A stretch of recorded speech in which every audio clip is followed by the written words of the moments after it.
All right, good morning, everyone. Thanks for joining us here for this webinar. It's creating your own business as an entrepreneur with a disability.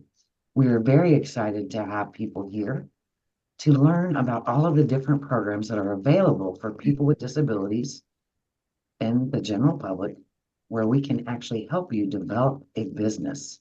You know, Texas is very business friendly. We have three different programs here with us today. The Texas Workforce Commission, the Texas Economic Development and Tourism, and then the Business Enterprises of Texas.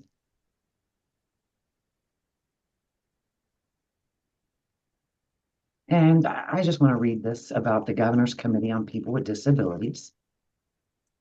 We have a mission to further opportunities for persons with disabilities to enjoy full and equal access to lives of independence, productivity, and self-determination. GCPD recommends changes in disability policies and programs in the areas of accessibility, communication, criminal justice, education, emergency preparedness, employment, health, housing, transportation, and veterans. The committee also supports a network of committees on people with disabilities, issues awards to promote greater awareness, and promotes compliance with disability-related laws.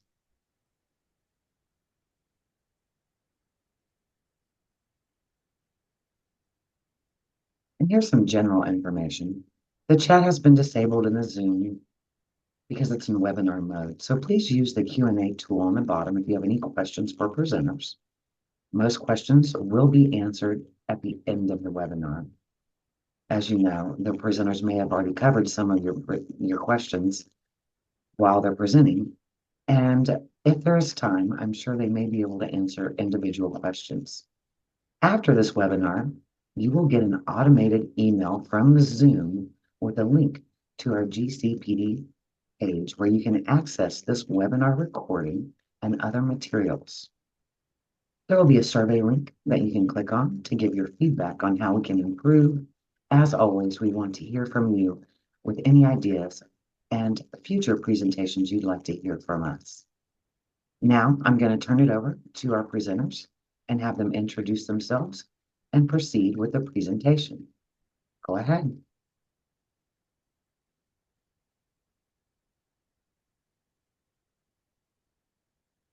I will begin. My name is Jarvis Brewer. I'm with the Office of the Governor's Economic Development and Tourism Division. My title is Small Business Advocate, and I am one of four members of the small business team within Economic Development and Tourism. And I'll have more time later to explain exactly what those acronyms, EDT and the Office of the Governor and the Small Business Team, exactly what we do. I'm joined also here off camera with the three other members of the small business team within the governor's office. Thank you. Next, TWC. Hi, I'm Aisa Salazar. I'm a program specialist for employment strategies with Texas Workforce Vocational Rehabilitation, and I'm the state office self-employment subject matter expert. I'm joined by Benigno Aceves. Thank you. Yes, good morning, everyone. My name is Benigno Aceves. I'm the State Office Program Specialist for Texas Workforce Commission's Vocational Rehabilitation Division for Business Relations. So here we have a great team of business relations team members across the state that connect with employers and service the variety of needs that we'll tap into a little bit later. Definitely glad to be here. Thank you. My name is Cynthia Gonzalez, and I am the Business Enterprises of Texas Program Director. And our program is under the Round of Shepherd Act, and it allows all types of probabilities, all types of potentials, all types of good opportunities to those that cannot see. They're legally blind individuals. It is a wonderful program, and I am very happy to be here. And I have a little bit more to say about the program itself in just a little bit. Thanks. Thank you. Let's go ahead and begin with TWC.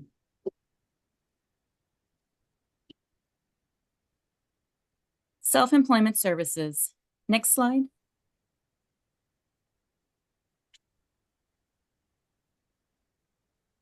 We already kind of ran through our introduction. So again, I'm Aisa Salazar. I'm the program specialist for employment strategies and the state office self-employment services subject matter expert.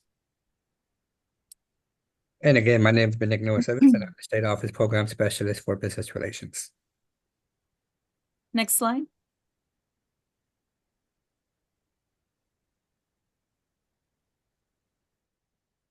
So what is self-employment? Self-employment means a customer solely owns, manages, and operates the business and is not considered an employee of another individual, business, or organization. It exists when the service or product is actively marketed to potential customers. This includes home-based businesses and telecommuting businesses, and includes sole proprietorships or limited liability companies, LLCs, which must be single-member LLCs. TWCVR can support a customer interested in starting his or her own business or helping them maintain or expand an existing business. Additionally, VR does not support hobbies that periodically produce income, enterprises prohibited by law or those that sell products prohibited by law, franchises, nonprofit businesses, or businesses that are income-based solely or primarily on recruiting salespeople to continue building the enterprise. These are commonly known as pyramid schemes or multi-level marketing. Next slide.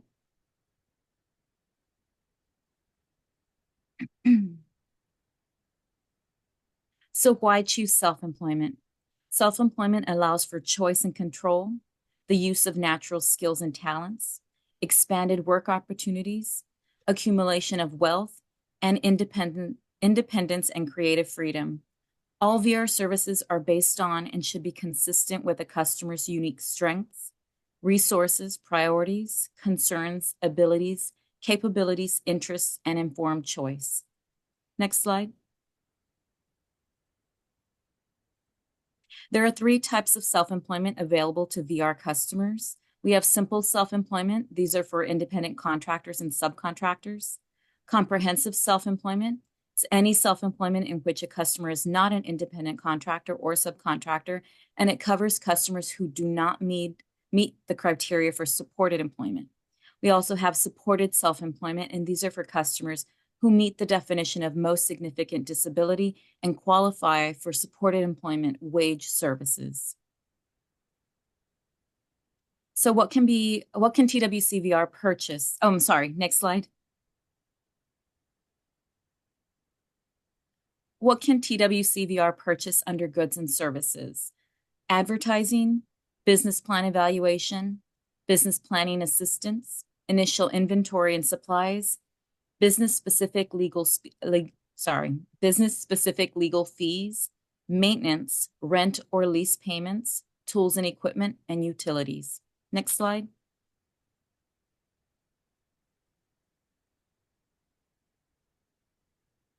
As a service for our TWCVR self-employment customers, we are able to contract out to CB TAC providers for their self-employment services.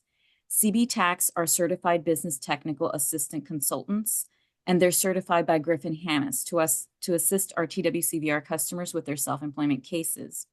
Our CB TACs undergo an intensive and comprehensive 12-week online training course that covers all critical aspects of business research and design, including a business concept development and market research, marketing, sales and operations, business financials, funding and financing, Social Security benefits analysis, business plan development, and public benefit analysis. Next slide. So what cannot be purchased by VR? Buildings, bonding fees, criminal or civil fines, including traffic tickets, dues to professional associations, fees or rights for use of franchise names, firearms, insurance, real estate, vehicles, boats, aircraft, or trailers. Next slide.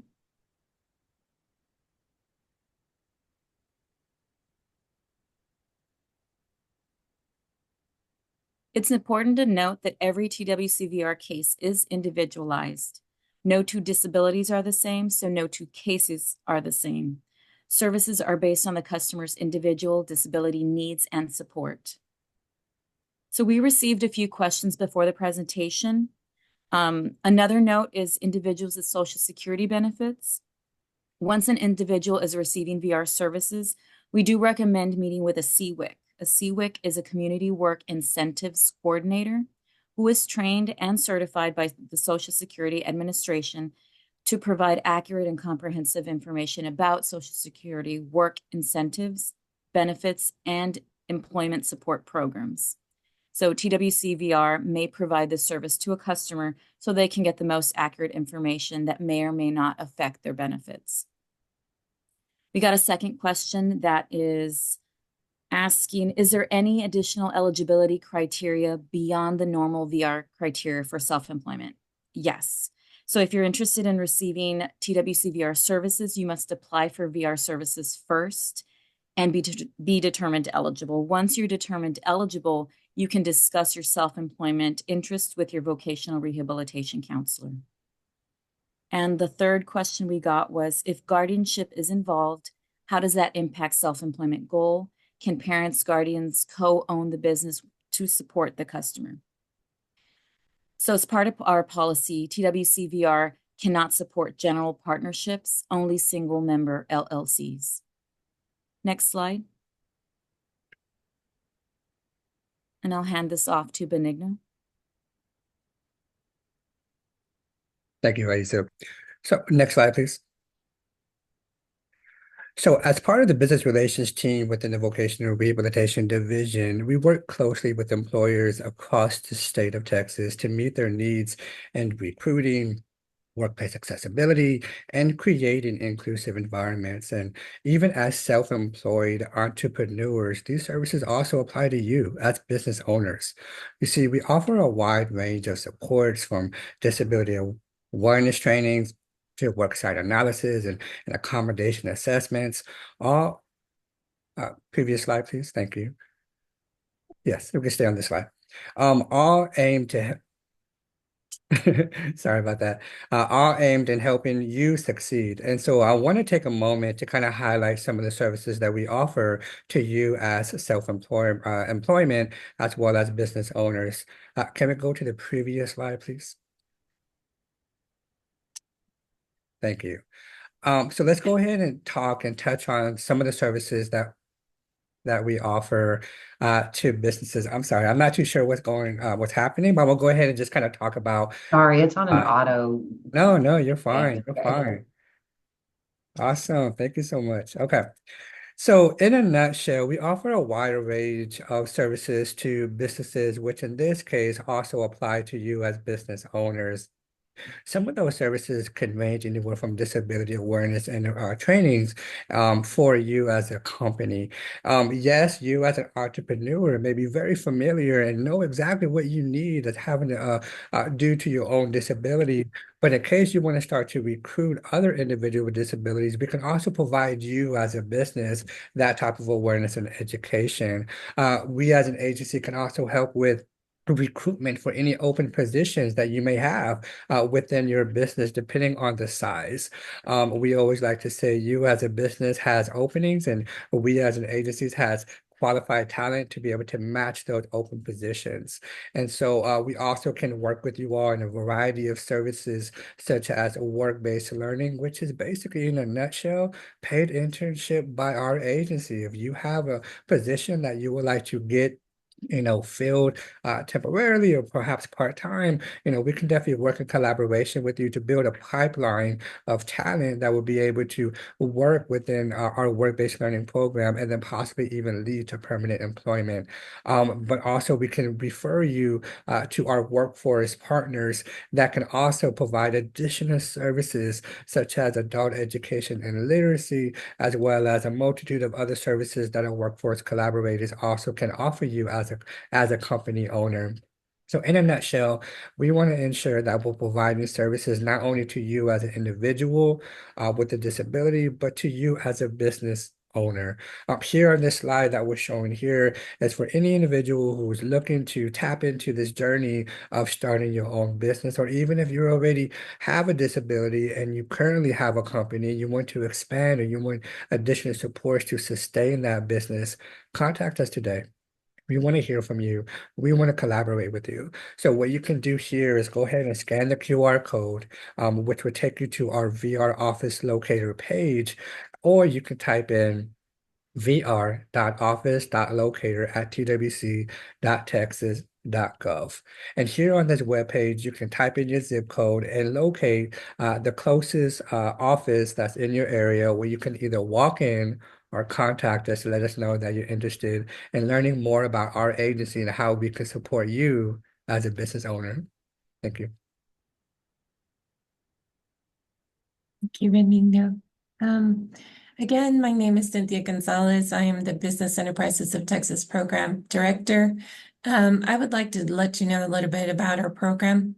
We are under the Randall Shepard Act, and we provide persons who are blind employment and self-support through the operation of food service and vending on federal and state properties.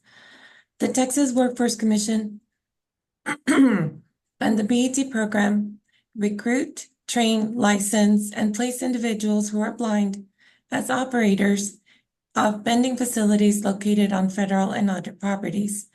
I would like to start with my next slide. I'm going to representing Serving Up Success. Excuse me. I would like you to meet the face of this story. This is Mr. Tommy Crawford. His story fuels the work we do every single day. Next slide, please.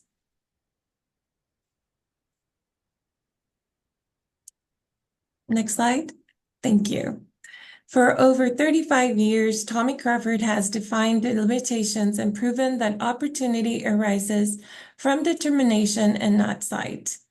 Blinded as a young man, Tommy refused to let his challenge define his future. He joined the Business Enterprises of Texas program in 1987, a program established by the Randall Shepard Act to empower blind individuals through entrepreneurship. Tommy started his career at BET with humble beginnings, overseeing cafeterias and vending routes. However, his ambition and dedication were evident from the start. He rapidly climbed the ranks, taking on greater responsibilities and eventually managing 6 food service facilities with proficiency. This relentless pursuit of excellence culminated in a remarkable achievement, securing a $1 million contract at Fort Bliss Army Base. Tommy now proudly serves thousands of military personnel daily across 6 challenging cafeterias. His dedication to providing nutritious and delicious meals in a welcoming environment resonates within the soldiers he serves. A statement, Mr. Crawford says, "The BET program gave me the chance to build a future I could be proud of," says Tommy. "It wasn't always easy, but the satisfaction of providing quality service and creating jobs for others makes it all worthwhile. I am honored to serve troops, especially since I was unable to serve due to my disability." Tommy Crawford's story is an inspiration, not just to the blind community, but to all who have ever dreamed, dared to dream big.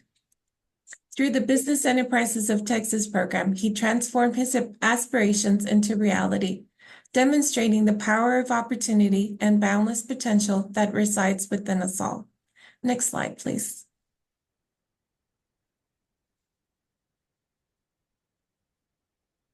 Thank you. This is a picture of one of the many cafeterias at the Fort Bliss Military Base dining. I would like to conclude with this story. Tommy's story serves as an inspiration. It reminds us that with hard work, dedication, the right support, great challenges can become stepping stone to extraordinary accomplishments. He embodies the spirit of the Business Enterprises of Texas program, demonstrating the boundless potentials that resides within us all. When given the opportunity to thrive, let's continue to champion initiatives that empower individuals to overcome obstacles and achieve their dreams. Thank you. Next slide.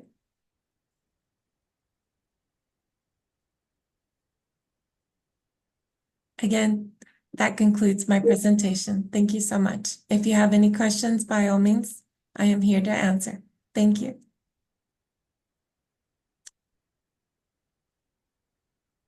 Great, let's turn it over to EDT. Yes, thank you for having us, Matthew. My name again is Jarvis Brewer within the Office of the Governor. And before I begin my presentation, I want to applaud TWC, the Texas Workforce Commission and Workforce Solutions, and the work that they do to support entrepreneurs and small business owners. Our agency works very close with Texas Workforce Commission, and many of our programs are funded by TWC initiatives. So we're very grateful to have that partnership. So next slide.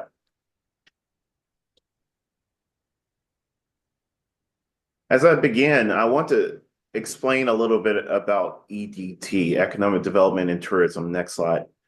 And who we are. Economic Development and Tourism is one division within the Office of the Governor. On the next slide, don't go to next slide yet, but on the next slide, we will see the different departments within EDT specifically. And each of those departments within EDT have one mission. Without reading everything that's there, it's highlighted in that upper box: to positively impact the economic prosperity of Texas. We each do it and go at it a number of different ways. Now we can go to the next slide, and I'll explain more specifically how our small business team and business and community development does that. Next slide. So here are the EDT divisions. You can click once. My small business team falls within the business and community development. Click once, please, which is that far left division. We also have an economic development finance team, a Texas CHIPS office, which was developed from the last legislative session. We have the Texas Workforce Investment Council, the Texas Music Office, Travel Texas, and Texas Film Commission. As I mentioned, we each have the initiative to positively impact the economic prosperity of Texas, but we go at it in different ways. As you can see, from music offices focus on music industry, film commission focus on the film industry. Travel Texas is trying to bring tourists and tourism into the state of Texas so that people can see how great our state is. And within business and community development, we have a number of teams, including our small business team. Next slide.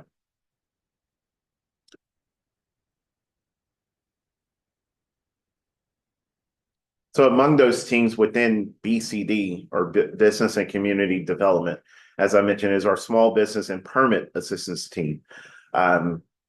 Earlier in our introductions, I said that it's a team of 4, and yes, 4 people to serve the entire state of Texas, all 4 of which are here today. So as we're going through our presentation and going through this webinar today, if there are some specific questions that you may have, collectively, we are here to combine our brains to answer those questions. Also, at the end of this presentation is contact information so that you can reach out to each one of us individually. So along the business and community development team, those bullet points there are the 7 different teams that exist. And we're going to focus today on the small business and permit assistance. Next slide.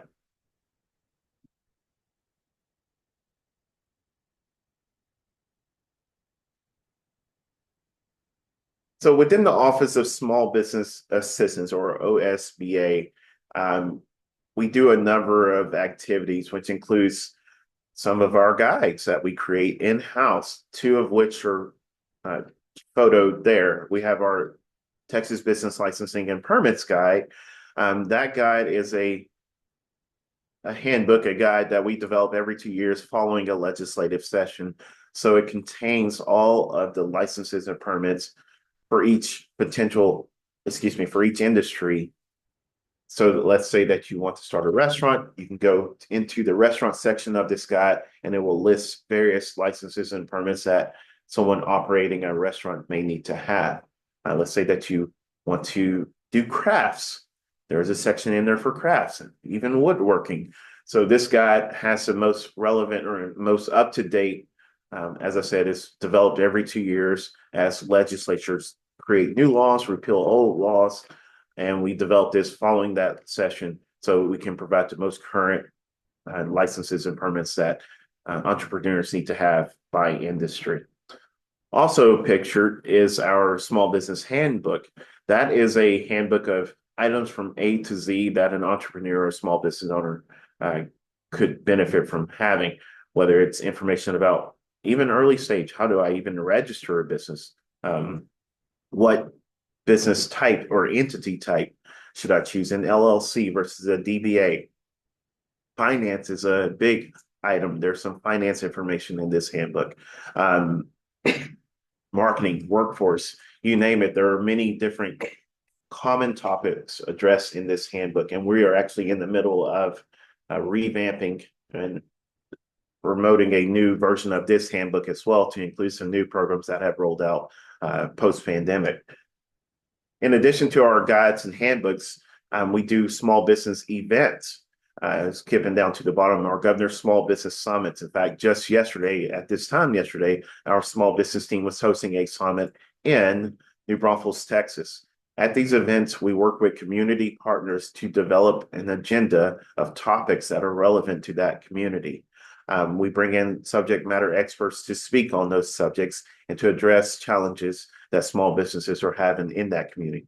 Texas is very big, and we choose a good cross section of the state, from way up in the Panhandle to as far west as El Paso, down in the valley to deep East Texas, you name it, we go to these locations. We also have a good mix of population size and density, from the larger metropolitan areas to the small rural communities. We also go to serve those communities. So we typically do about 15 events per year. We just executed our 12th of 15 events yesterday.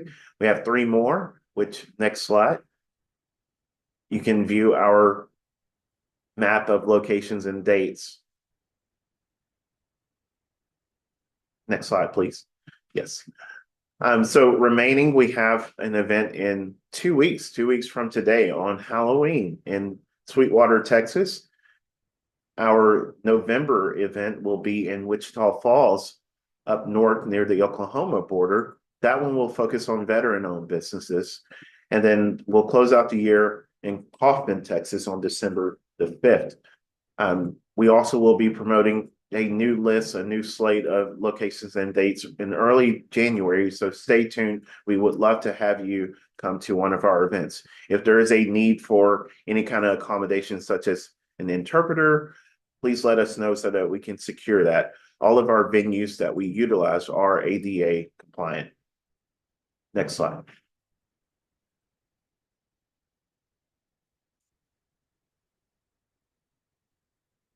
We're very proud of a resource that we launched in 2021. In the middle of the pandemic, we launched the Governor's Small Business Resource Portal. This portal is something that you can use right now. It's on our website, which is gov.texas.gov/business.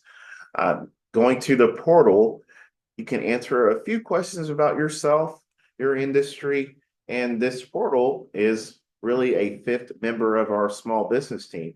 It will provide you information tailored to your industry, tailored to where you are in Texas. So let's say, again, sticking with the restaurant theme, let's say that I'm in Austin and I'm developing a restaurant, and I'm just now entering entrepreneurship. So I can say I am in Austin.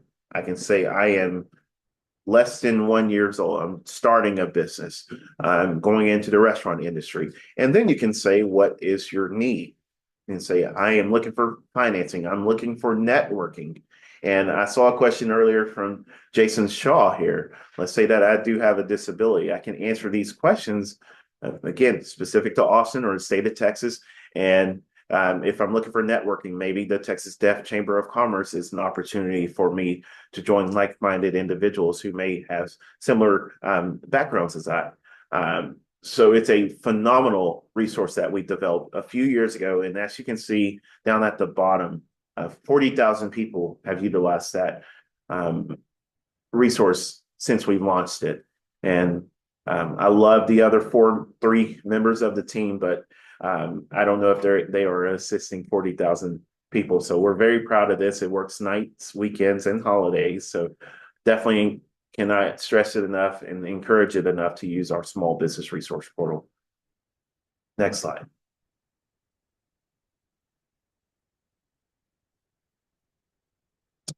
The most impactful item that our team and myself does is our advisory task force. This task force consists of 7 individuals, small business owners from across the state, who are appointed by the governor, lieutenant governor, and speaker of the House. These 7 individuals and myself and the small business team, we meet to discuss challenges that businesses are facing. That businesses are facing.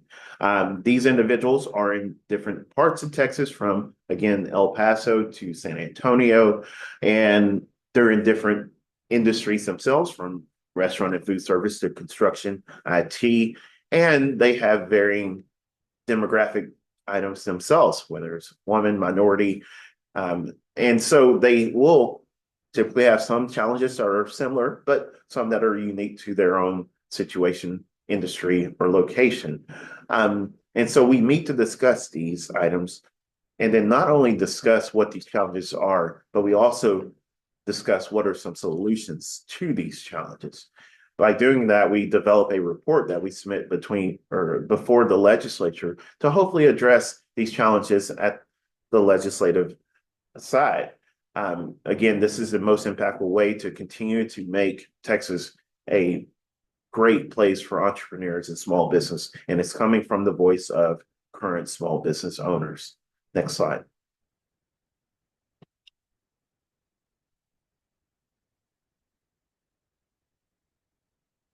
Next slide, please. One other item that also was approved in last legislative session is our Texas Small Business Credit Initiative. In fact, just yesterday, we've added some new financial institutions to this program. So what this is an opportunity to help small and micro businesses with financial and access to capital. By working with community development financial institutions and community development CDCs and CDFIs, the Texas Small Business Credit Initiative is helping to address access to capital, which continually becomes the biggest issue that small business owners, especially those who are in the distressed area or what we call historically underutilized business area, access to capital is the biggest barrier. So this TSBCI, for short, is designed to address that challenge. There is a QR code that will link to our TSBCI page. It is currently open. The state of Texas received just north of $472 million in this program. I do advise connecting with our list of financial institutions who are participating in this program. As I mentioned, there are 10 financial institutions. 8 of them are CDFIs, Community Development Financial Institutions, or CDCs, 2 of which are traditional banks. So definitely take a look at that link, that QR code, find a financial institution that you can work with. And if this program is a good fit for you, absolutely. Next slide. I wanted to close by introducing the team that is here with me. As I mentioned, we're here for questions, not only for this webinar, but every single day. Those numbers that are below our pictures are direct lines for us. Feel free to email us. Our names are listed there, and our emails are going to be simply our names, first name dot last name at gov.texas.gov. Feel free to email us. We are very open, very accessible. If you call that number right now, my phone that's right behind me will ring. So absolutely feel free. We are here to support you. Again, thank you, Matthew, for having us. I'm looking forward to connecting with everyone here.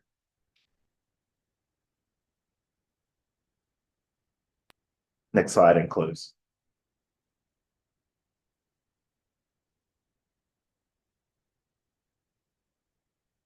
All right, now we're going to open it up to the audience for questions.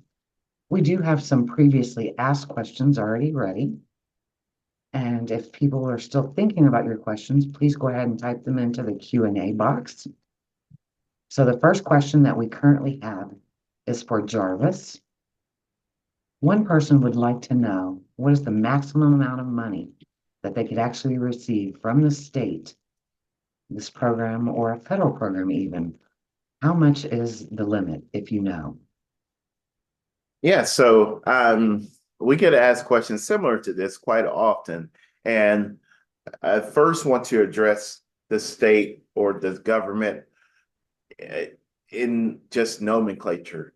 There is not just the state. The state consists, at least at the agency level, consists of several different agencies that each can have their own programs, which will have their own eligibility guidelines, their own maximum amounts for programs. So it's not just going to be a limit from the state of Texas. There may be a limit from a program that Texas Workforce Commission has, which is different from the office of the governor may have, which will again be another distinguishing item from government, which can be state, county, city, or federal.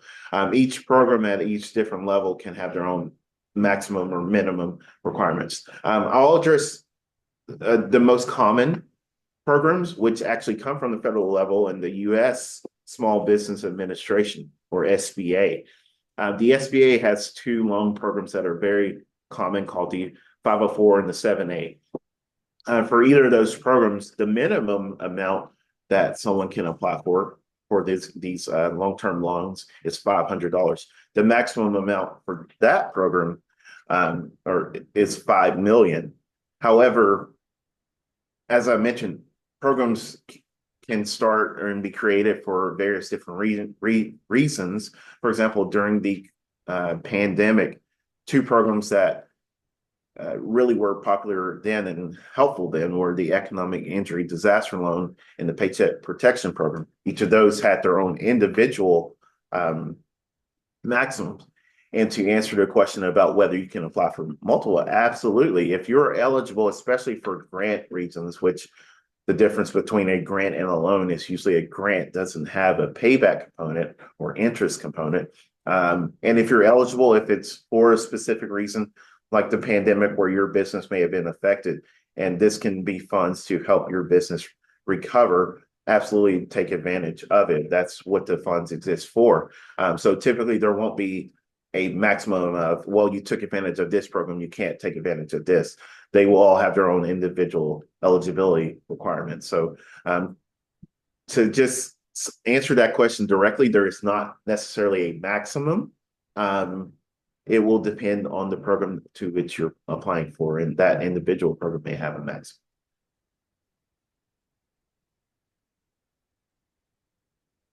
Okay, thank you. Next question. You shared wonderful resources about the portal for those things that are available to the public. The questions may come up that would be, are these resources accessible? If a person has a disability, can they contact you directly for more support and assistance in understanding how to access these resources you've provided? Absolutely. And it was intentional that we have all four members of the small business team here today, is that we are accessible to Texans. Again, a four-person team for a state the size of Texas, we're as accessible as we can be.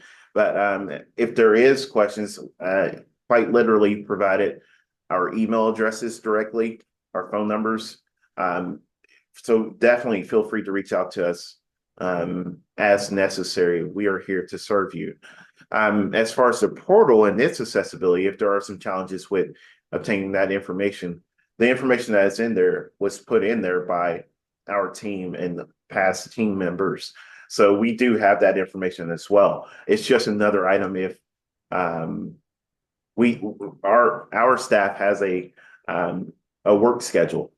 Like if that this Saturday, if you want to watch a football game, and you decide in halftime that you want to get some information about your business, well, unfortunately, Brian, Sandra, and David will not be available. but the portal will be. Myself, I might be available, so feel free to call me at halftime. But again, it's just another member of our team for, in addition to us, it is there for you 24 hours a day. Oh, thank you. All right, one more question for Jarvis, and then we'll turn it over to the audience. The task force that you mentioned, how can people with disabilities get involved in serving on that task force? Even if if they are already a business owner and they want to provide their feedback, is there a way for them to join? Or Yes, yes. There's, go oh, ahead. I'm sorry. Yes, there are no limitations to being a member of the task force. I mentioned that the task force consists of 7 appointees. 3 of those appointees are appointed by the governor. 2 each are appointed by the lieutenant governor and speaker of the house. We currently do have 4 vacancies from the lieutenant governor and speaker of the house's appointments offices. So if you are interested in those appointments or being on that task force, you can contact the lieutenant governor's office. They have an appointments link. I'm going to ask my team members to start looking for that right now. Hopefully before the webinar is done, we can paste these links into the Q&A. But the lieutenant governor and the speaker of the house have appointment office links to where you can apply to be appointed for a position that they appoint. Currently, the governor's office appointments are full, but we do have these 4 vacancies available. So if you don't want to be appointed, but you just want to provide your feedback to the other members of the task force, is that possible? Absolutely. You can provide it to myself. You can provide it to our task force members. The names and, excuse me, not the contact information, but the individuals, their bios of the task force are available also on that website, gov.texas.gov/business. We have a tab up, I believe, in the top right of that page where you can see the individuals who are on that small business advisory task force. But yes, you can absolutely provide your information of challenges in your business. This is outside the task force, but another way to address challenges is through other legislative entities. What I mean by that is there are different groups, including the Texas Deaf Chamber, who can advocate on behalf of the deaf and hearing impaired community. Also, your local representatives, whether that is a state representative or a I'm sorry, I just went blank. Oh my goodness, I just really went blank. Nonetheless, you have your representatives who represent you in both the House and the Senate. And so reaching out to your specific representatives and airing your concerns that way, because the same report that our Small Business Advisory Task Force creates is going before those members of Congress here in the Texas Congress.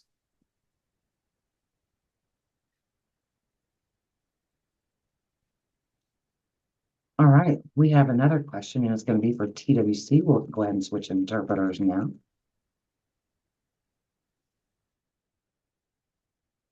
Okay, so what if it is not a visible disability like fibromyalgia or lupus or something that is not something that may be recognized by TWC? Is that something that's included that you provide support through VR?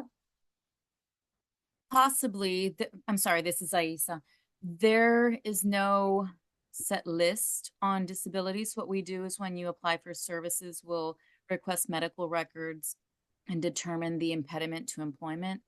So I guess that we don't have a list of disabilities that would be not counted or counted. We look for impediment to employment. Great, thank you. Another question for you. As a new business owner, we can have challenges making our requests to TWC. So while building our businesses, I know that you have those services that are available, but for example, advertising services or state agencies, et cetera, that you partner with that provide those services for those new businesses. Do you have those that you're partnered with and that you can refer us to? I'm not sure if I understand the question correctly.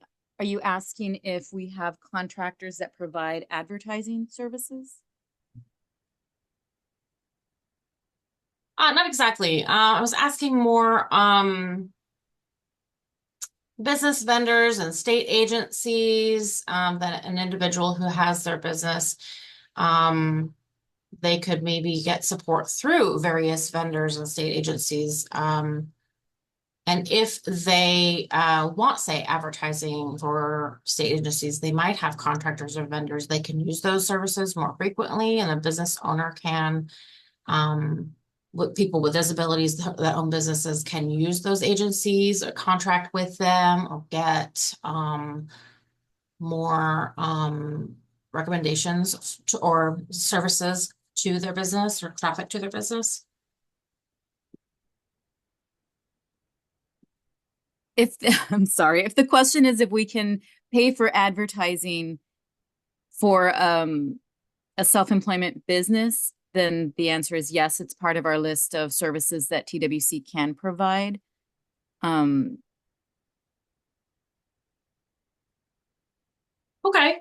I think I answered. Yes, and I think that was part of the question, yes. And the other part, maybe it's interpreter's error, so let me make sure we're clarifying. Another way that we can do that is specifically recognizing the company that is owned by minorities, those with disabilities, et cetera, that can be more supported from the state agencies.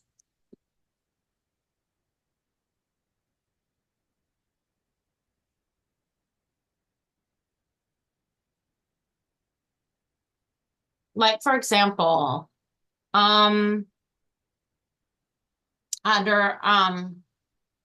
But historically underutilized businesses.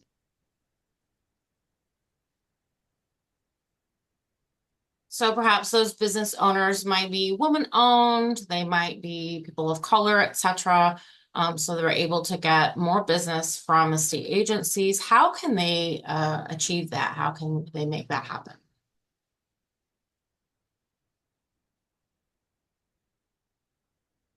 I can answer a So, little bit of that.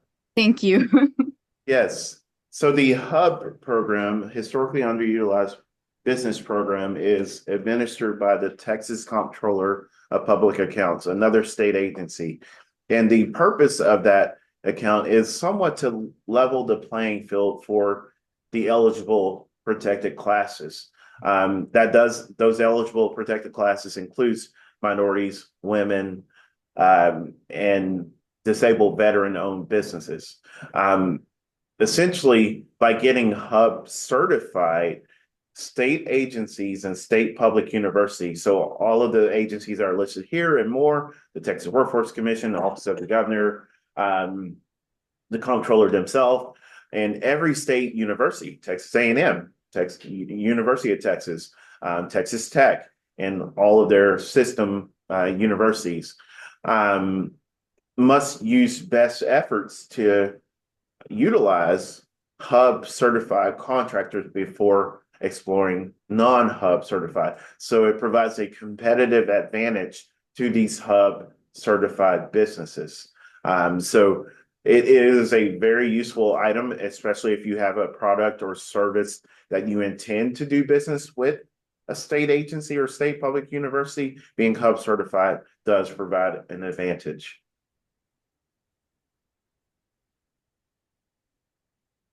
Thank you. Thank you for that. That helps to clarify.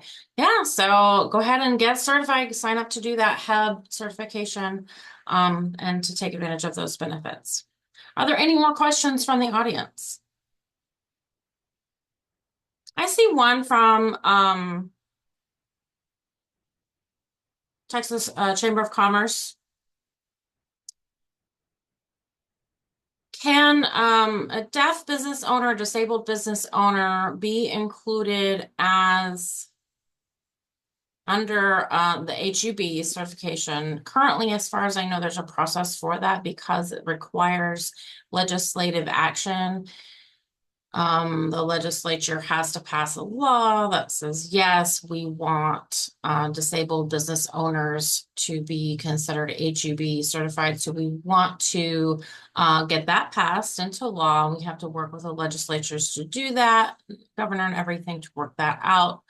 As far as I know, that's not done. I don't know that they've, I think that may be discussed in the next upcoming session, but you guys need to have conversations with your representatives to get that going, to make sure that that's on the agenda to the possibility to have that hub certification for those individuals, those business owners.